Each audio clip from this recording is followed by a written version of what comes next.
Ninguno de nosotros ignora la histórica rivalidad entre la ciencia y la religión, a tal punto que para el mundo científico seguir algún dogma religioso es considerado una muestra de falta de rigor científico y de seriedad. O como solía pensar Freud, que la creencia en Dios era una enfermedad mental. Pero por mucha seriedad y rigor que quieran aparentar los científicos, aún así no escapan a la realidad universal. El mundo de la ciencia está compuesto por seres humanos, que lo tiñen con sus miserias. Por eso en ocasiones la ciencia nos ha mentido en la cara, escudándose en su aura de seriedad y rigor. Veamos el escándalo más recordado hasta hoy, pero para ello, hagamos un poco de historia. Así como el mundo del arte y la música tienen sus críticos, así también el mundo científico tiene sus observadores.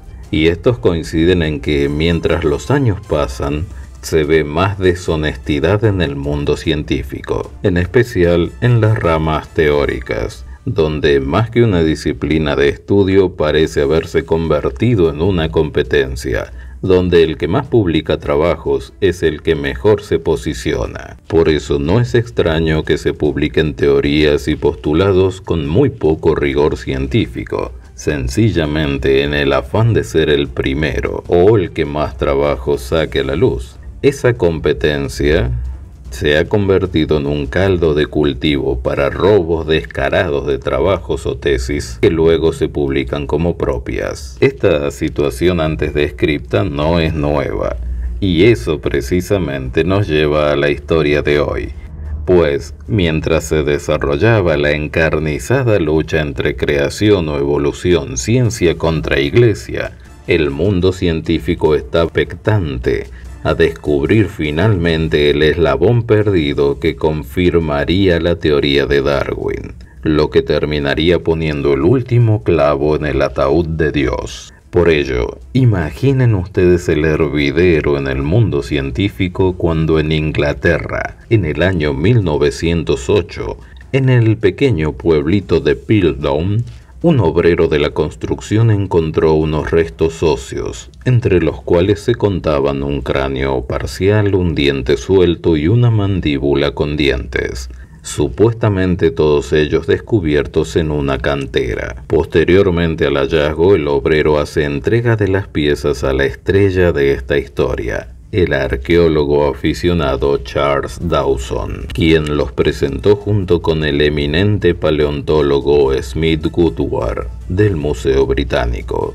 Ambos, sin poder contener su emoción, presentaron el descubrimiento ante la Sociedad Geológica de Londres. Aunque el debate siguió por años para intentar dilucidar el origen de estos restos, ya la prensa se metió en el barro mediático y etiquetó el descubrimiento, diciendo que muy probablemente correspondieran al eslabón perdido. Lo denominaron Eoantrus dawsoni. Así se terminó de dar forma a un hito en la historia humana. Habían encontrado a nuestro abuelo común, esta mezcla humano-simiesca que confirmaba sin lugar a dudas que nuestros antepasados eran los monos y que la historia bíblica de Adán y Eva y esas cosas no era más que una leyenda carente de sentido. Estos restos fueron aceptados por la comunidad científica extrañamente sin mayores análisis, aunque para ser justos se alzaron unas pocas voces en disidencia, planteando cierta conveniencia en la composición ósea encontrada.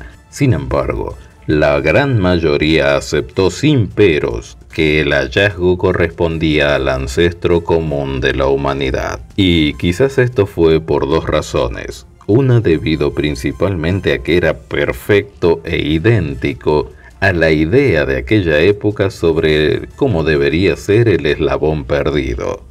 La idea de ese momento era que el eslabón tenía que haber tenido un gran cerebro, pero igualmente presentar rasgos simiescos y evolucionar posteriormente a una apariencia humana.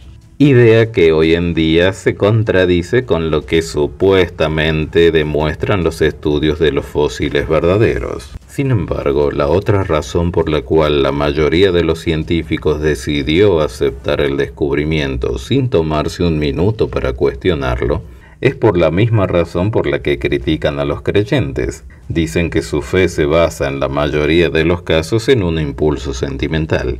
Creen porque sienten que es verdad. Pero en ese momento pasó justamente eso. Los científicos sintieron que tenía que ser verdad.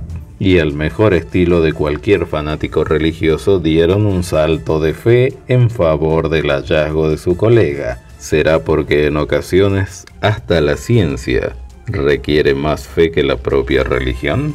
Pero ahora, con el descubrimiento del hombre de Piltdown, como se bautizó a los restos óseos, ya podían afirmar que descubrieron el eslabón perdido. Y así fue durante 40 años, donde la mayoría de los museos del mundo y los más ilustres hombres de ciencia teorizaban de cómo habría sido la vida de nuestro antepasado hombre mono. Sin embargo, por muy lindo que fuera esto, en el año 1953, gracias a nuevas técnicas, aquellos que aún se cuestionaban la antigüedad y el origen de los restos fósiles del hombre de Piltdown, decidieron someter los restos a estas nuevas técnicas. Y oh sorpresa que tuvieron cuando el dentista A.T. Marston analizó los restos y descubrió que la mandíbula encontrada era de un orangután. El cráneo era de un humano y el diente suelto era de un mono.